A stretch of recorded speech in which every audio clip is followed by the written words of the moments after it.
Thank you for joining me, everybody, today. My name is Ed Trevors. I'm an Anglican priest in the Diocese of Nova Scotia and Prince Edward Island. I get to serve in the awesome parish of Church Shelburne in the beautiful little town of Shelburne, Nova Scotia, that sits on the ancestral and on the unceded territory of the Mi'kmaq people. Today, I want to share with you an insight that I got from one of my favorite movies. So the movie I'm thinking of is a movie from the 80s. I watched it when I was a kid. I was probably way too young to be watching it. Durham, starring Kevin Costner, Tim Robbins, and Susan Sarandon. A brilliant baseball movie. All the nuances, it's wonderful. And I actually had a chance when I was living in the States. I only lived like an hour and a half away from it. And I drove down to where the ballpark was and felt very, very special about the whole adventure. But anyway, so baseball. The movie's about baseball. And in the movie, there's a scene where Kevin Costner's talking to Tim Robbins, and he introduces him to this third character, and I can't remember the character's name. And he says, this guy batted 300 in his career, over 300 in his career in the minor leagues. Now that's an achievement right there, right? That is an achievement right there. Baseball is one of those crazy sports where the difference between a regular ball player and a Hall of Famer is literally one extra hit a week. Now, Costner has a wonderful speech on this whole thing. I'm not going to try to say it verbatim. But this is the point he makes. Right? You can go from being a regular guy to being an all-star, a Hall of Famer. One extra hit a week. One extra hit in 12 at-bats a week will put you to where you need to be. It's ridiculous.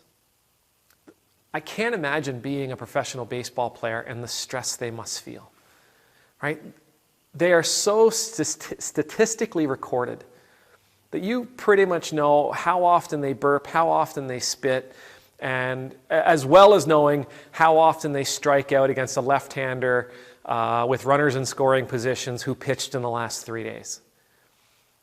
But baseball players, because of the environment they find themselves in, I think it offers us an opportunity to feel a certain amount of liberation. Because a baseball player, as I mentioned, statistically they're tracked. Everything is recorded. But when they say that I have a 300 batting average, it means that of all my eligible at-bats, I failed to get on base 70% of the time. It means I got on base in one fashion it means that I got on base with a hit of one kind or another 30% of the time. And because I got on base 30% of the time, I am celebrated. Because I only failed 70% of the time, I'm celebrated. Now, for the life of me, I can't think of another sport where we track success and failure like that. And I certainly can't imagine anywhere in life where you or I would be held up as a hero, held up as an example, held up as a celebrity because we only fail 70% of the time. I mean, my God, we walk around this planet with so much pressure on us to be perfect. We walk around this planet thinking we have to achieve 100% of the time. We've got to hit one out of the park. Every time, every chance we get, every opportunity we have to not only pass, we have to be amazing, right? We have to succeed 100% of the time. And if we don't, we're a failure. Listen, life's not like that. Life is going to throw you all kinds of opportunities to see what you're made of. Life is going to throw you all kinds of chances for you to succeed. Life is going to throw you all kinds of experiences so that you can live to the fullest. We don't have to be perfect every time. Like baseball players, we need to relax a little bit and to be able to say, I blew that one. But that's okay. There's another one tomorrow. There's another one this afternoon. I'll have another chance next week. We have to allow ourselves the opportunity to fail. We have to allow ourselves the freedom to strike out 1 minute and try again in another. right? Because ultimately, that's what's most important. It's not, success is not the most important thing. Right? Success as we see it is not the most important thing.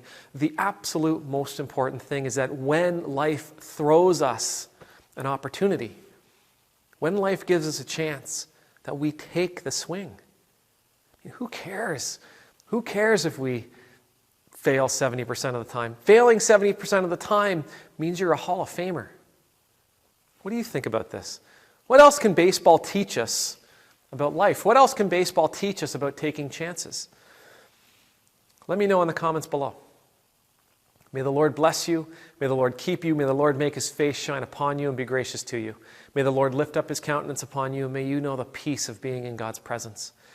And I pray that as life throws you your chances, that you'll step up, that you'll take your cut, and you'll see what you can do. We haven't even talked about slugging percentage. Amen.